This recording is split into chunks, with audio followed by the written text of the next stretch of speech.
السلام علیکم ورحمۃ اللہ وبرکاتہ۔ محترم ناظرین، آج ہم اللہ تعالیٰ کے 99 نام میں سے اسم مبارک السلام کے خواص اور اس کے تاثرات کے بارے میں بات کریں گے۔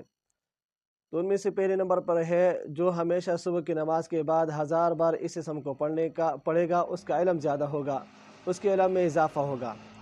دوسرے نمبر پر ہے جو 121 بار یا 161 بار پڑھ کر بیمار پر دم کرے گا، بیمار صحت پائے گا۔ تیسرے نمبر پر ہے جو اس اسم کو وظیفہ بنا یا لکھ کر پاس رکھ کے دشمن سے نہ ڈر رہے، دشمن سے خوف نہیں ہوگا، دشمن سے نہیں ڈرے گا۔ چوتھے نمبر پر ہے بیمار یا خائف اگر 111 بار پڑھ کر دم کرے، بیماری اور خوف سے محفوظ رہے۔ اکثر خوف سے مراد وہ ہے، اکثر ہم ڈرتے رہتے ہیں، باہر نہیں نکلتے، کسی چیز کا خوف ہوتا ہے تو اس خوف سے اس سے محفوظ رہے گا۔ پانچویں نمبر پر ہے جو 690 بار شرینے پر پڑھ کر دشمن کو کھلائے، دشمن مہربان ہو جائے، دشمنی ختم ہو جائے گی۔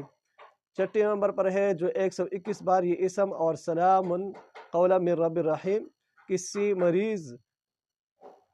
مریض پر پڑھے، اس کی موت کا وقت نہ آیا ہو، شرط یہ ہے کہ اس کی موت کا وقت نہ آیا ہو تو اسے شفا مل جائے گی یا کم از کم مرض میں تخفیف ہو جائے گی۔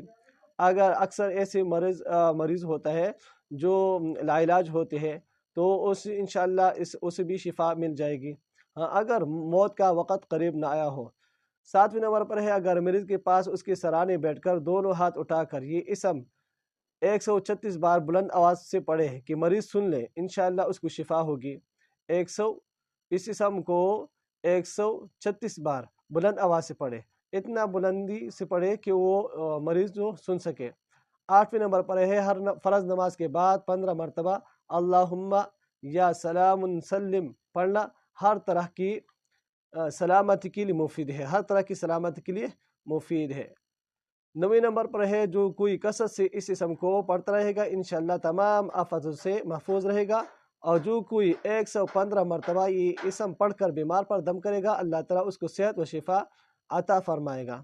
تو یہ اسم مبارک جو ہے یہ امراض کے لیے بہت مفید ہے، وہ امراض جو لاعلاج ہوتے ہیں یا وہ امراض جو کسی ڈاکٹر یا دوا سے ٹھیک نہیں ہوتی، تو یہ لفظ سلام جو ہے یہ اس کے لیے بہتر ہے۔